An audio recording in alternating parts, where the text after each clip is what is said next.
परमेश्वर हमको हर समयों में आशीषित देखना चाहते हैं। वो चाहते हैं हम हर ऋतु में, हर मौसम में फल लाएं और हमारे पत्ते हर समय हरे भरे रहें। पिता परमेश्वर कभी भी हमको प्रियो ऐसे एक सूखे जीवन में देखना नहीं चाहते। वो नहीं चाहते कि हम परमेश्वर की उत्तम उत्तम बातों से, अपने पिता की उत्तम उत्तम बातों से वंचित रहें। प्रियो परमेश्वर के वचन में यूहन्ना की पुस्तक उसका 2 अध्याय में यदि आप पहले पद से पढ़ें तो वहां पे एक बहुत सुंदर वो घटना है, बहुत सुंदर एक हिस्सा है परमेश्वर के वचन का, जहां पे एक अद्भुत चमत्कार जन्म लेता है इस बात के लिए कि एक लेडी यहाँ पर है, एक महिला यहाँ पर है जो अपने पिता परमेश्वर को जानती है। यहाँ पर एक काना नगर है और वहां पर एक पार्टी का समय है और वहां पे जो विशेष शरबत उस समय लोगों के सामने परोसा जाता था वो पार्टी के बीच में ही खत्म हो जाता है। और जो पार्टी के बीच में खत्म हो जाता, उस दावत के बीच में खत्म हो जाता है, तो वहां पर यीशु की माता मरियम को ये बात पता चलती है और वो इस घटी को वो जानती थी कि कैसे ठीक हो सकती है और वो यीशु मसीह के पास में आती है। और यहाँ पर प्रियो यूहन्ना की पुस्तक उसके 2 अध्याय और उसके 4 पद में ऐसा लिखा है कि जब वो यीशु के पास में लाती है तो 4थे पद में ऐसा लिखा है, यीशु ने उससे कहा, हे महिला, मुझे तुझसे क्या काम, अभी मेरा समय नहीं आया। यहाँ पर हम इस बात को देखते हैं कि जब मरियम यीशु मसीह के पास में इस आवश्यकता को लेकर आती है तो यीशु मसीह वहां पर साफ साफ कहते हैं कि अभी मेरा समय नहीं आया है कि मैं उस प्रकार से लोगों के बीच में आश्चर्य कर्म करूं। पर इसी के 5वें पद में एक विशेष बात लिखी है, लिखा, उसकी माता ने सेवकों से कहा, जो कुछ वो तुमसे कहे वही करना। एक खूबसूरत रिश्ता हम यहाँ पर पाते हैं। जो मरियम है वो अपने पिता परमेश्वर को, वो प्रभु यीशु मसीह को अच्छे से जानती है। वो जानती है कि वो ऐसा सहायक है, वो ऐसा सृष्टि करता है, वो ऐसा दया करने वाला है, वो ऐसा प्रार्थना और विनती को सुनने वाला है कि जब भी हम उसके पास में जाएंगे हमेशा वो हमारे लिए उत्तम काम को करेगा। वो हमेशा हमारे लिए रास्ते को निकालेगा जबकि रास्ता दिख ना रहा हो, जबकि समय ना हो। और यहाँ पर जब वो यीशु से कहती है और यीशु मसीह साफ मना कर देते हैं कि अभी मेरा समय नहीं आया है, तो यहाँ पर मरियम क्या करी, सेवकों को आज्ञा दे रही है। वो यीशु मसीह के पीछे बिल्कुल लगी नहीं हुई है, पर हम यहाँ पर देख रहे हैं कि वो यीशु की उस बात के सुनने के बावजूद भी वो सेवकों से कह रही है, जो तुमसे ये कहे वही करना। क्योंकि उसको यह पता था कि जबकि यहाँ पर बात अभी यीशु के आगे रखी गई है तो भले समय हो चाहे ना समय हो, भले यहाँ पर हम इस योग्य हो चाहे ना हो कि हम परमेश्वर के काम को देख सकते हो, पर जबकि यीशु से कहा जा रहा है तो वो अवश्य ही यहाँ कुछ ना कुछ करेगा। वो अवश्य प्रार्थना को सुनेगा, वो अवश्य हमारी विनती से बढ़ के कार्य करेगा, क्योंकि उसके सामने ये बात रखी गई है। फिर हम अपने जीवन की जब विषमताओं को देखते हैं, जब हम देखते हैं कि हमारे पास में क्या है और क्या नहीं है, जब हम ये देखते हैं कि हमने तो बहुत सारे पाप किए हैं, जब हम ये देखते हैं कि हम तो अकेले खड़े हैं, जब हम ये देखते हैं कि वो श्राप हमारा पीछा नहीं छोड़े, पर प्रियो आज मैं आपको उत्साहित करना चाहती हूँ, भले हमारे जीवन में कैसी क्यों ना बात हो, पर अगर आप उसको प्रभु यीशु मसीह के सामने लेकर आएंगे तो भले आप योग्य हो चाहे ना हो, आप आशीष को, छुटकारे को अवश्य प्राप्त करेंगे, अवश्य प्राप्त करेंगे। वो हमें बेमौसम आशीष देने वाला परमेश्वर है। वो बेमौके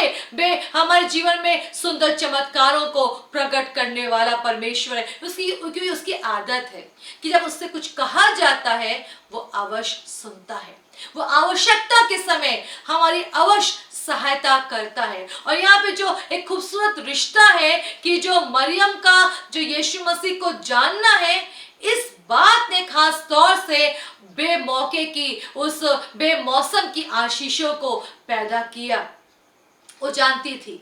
कि जब यीशु के आगे बात रखी जा रही है तो यहाँ पक्का काम होना है। प्रियो, हमारे अंदर जो विश्वास की कमी आती है, जो हमारे अंदर जो एक कमी है कि हम बस देखने के आधार पे चल रहे होते हैं, हम जो महसूस कर रहे होते, बस हम उसके आधार पर चल रहे होते, हम सत्य पे कई बार खड़े नहीं हो पाते। प्रियो, पहला कुरिन्थियों उसका 13 अध्याय एक बहुत सुंदर अध्याय है जो प्रेम के विषय में विशेष बातों को करता है। और इस पहला कुरिन्थियों 13 अध्याय के 8 पद में यूं लिखा है, प्रेम कभी टलता नहीं, भविष्यवाणियां हो तो समाप्त हो जाएंगी, भाषा हो तो जाती रहेंगी, ज्ञान हो तो मिट जाएगा, पर प्रेम हमेशा